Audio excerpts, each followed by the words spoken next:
One state lawmaker says crimes like this one are just the latest example of why we need more legislation and resources to prevent situations like this from happening. A young woman's workday at an apartment complex in Jackson, Mississippi, began like any other, until a choice she made sparked a chain of events that would shatter her community forever. Maleah Bess grew up in Chicago, Illinois. She moved to Mississippi to attend Jackson State University, where she completed her degree. After graduation, she took a job as a property manager at Westwood Apartments. Her role involved handling resident requests, organizing paperwork, and maintaining the office. Coworkers remembered her as reliable and attentive to details. She arrived early each day to set up, checked on overnight issues, and prepared for appointments. In her personal life, Maleah showed interest in starting her own ventures. She shared tips online about organization and business planning. Friends noted her focus on growth and helping others. At 24, she had clear goals for her future. Maleah met Ron Christopher Allen, who was 52 at the time. They married on Valentine's Day in 2025. The ceremony was simple, and they posted photos showing them together. From the outside, it appeared they were beginning a new chapter. Ron had 3 children from earlier relationships. His past included a DUI charge and challenges with opioid use after a hip surgery. He had been in a payment plan for fines but faced difficulties. Court records later showed he completed a 28-day rehab program in New Jersey and reported being sober since early July 2025. The couple lived together after the wedding. Maleah kept working at the apartments, while Ron's daily activities were less public. The age difference of 28 years caught the notice of some friends and family. Over the next months, issues arose in their relationship. Maleah moved out of their shared home and into her own place at the complex. A friend, Manisha Simmons, later shared that Maleah left because she felt concerned for her safety. Here's what she said. I admittedly cannot believe this. I will remember this day for the rest of my life. It was this morning. I told her, I said, you're gonna be fine. I love you. And she said, I love you too. She did not want to leave him. She had to leave him. And he didn't want her to leave him. She had to leave him because she just had to for her own safety. As we can see, she did not feel safe sleeping next to him. Day before the incident, Maleah posted a video on Facebook Live showing her routine at work.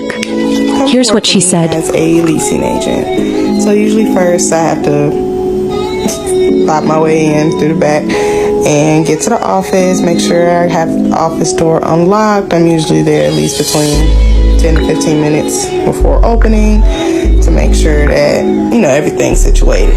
Make sure the blinds are open, office is set up, make sure all the not flyers, but like brochures and everything set up on my desk. I'm checking out to see if any notes is left from security or any residents that may have had any issues last night or wanted to leave, something in the rent box, reading my devotion. And then here I am in my planner, writing down everything that I usually need to do for today. And then I check my emails as well as prospects to make sure we have any applications or anybody has any questions, work orders.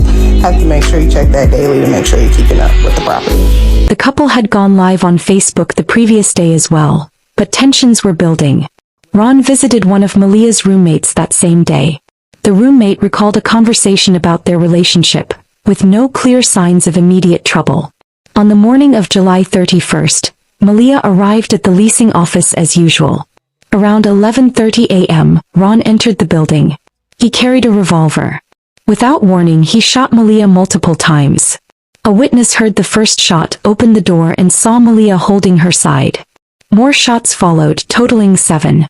The witness closed the door and called for help. Calls to 911 reported an active shooter. Police arrived quickly and found Ron had locked himself inside the office. He refused to come out, leading to a standoff that lasted approximately 3 hours. Multiple agencies, including SWAT teams from Jackson Police, Hinds County Sheriff's Department, and others, surrounded the area. Negotiators tried to reach him by phone, but he hung up several times. During this time, friends called Maleah's phone to check on her.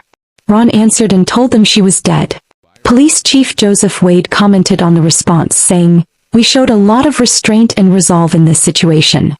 After hours of negotiation, Ron agreed to surrender. He exited the building and was arrested without further issues.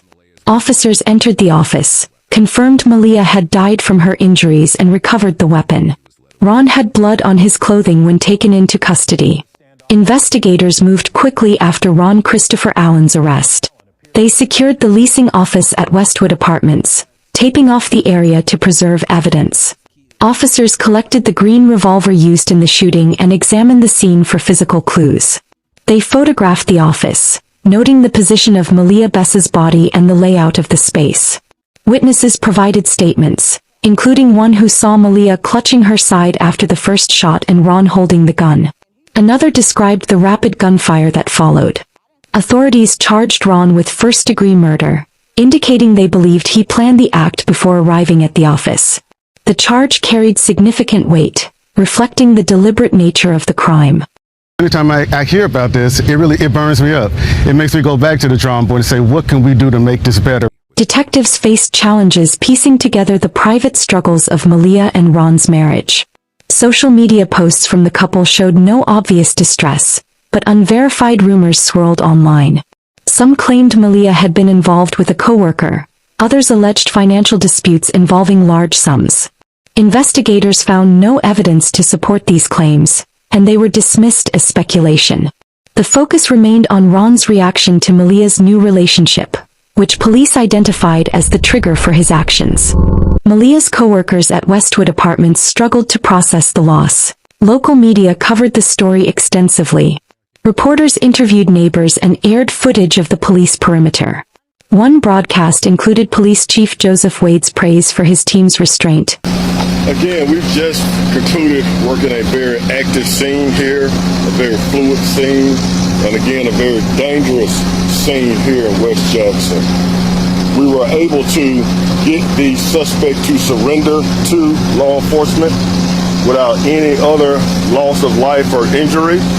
He has been transported to police headquarters for interview purposes. I'm very disturbed, very disheartened, because it's another situation that could have been avoided in our community. Ron's initial court appearance came the day after the shooting.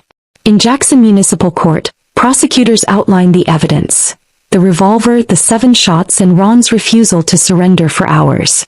A witness testified about seeing Ron with the gun, reinforcing the case. Ron spoke briefly, mentioning his recent rehab for opioid addiction and claiming sobriety since early July. He referenced a past DUI charge, still unresolved due to unpaid fines. Judge June Hardwick, unmoved by his statements, denied bond, citing the severity of the crime. Ron was sent to Hinds County Detention Center to await further hearings. The court hearing, kept brief, focused on key testimony. The judge's decision to deny bond reflected concerns about Ron's potential danger to others. Legal proceedings moved forward, with prosecutors preparing for a preliminary hearing to review evidence. No trial date was set, but the charge of first-degree murder signaled a long process ahead. Ron remained in custody, facing the possibility of life in prison if convicted. The community's response grew louder in the days that followed. Maleah's death sparked conversations about safety in relationships. Local groups organized discussions on recognizing warning signs, like controlling behavior or uninvited workplace visits. Maleah Bess's death left a void in Jackson, Mississippi. Her story rippled beyond Westwood Apartments, prompting soul-searching across communities. People who never met her felt the weight of her loss, seeing their own loved ones in her ambition and kindness. Social media, once a space for Maleah's dreams, became a battleground of grief and speculation.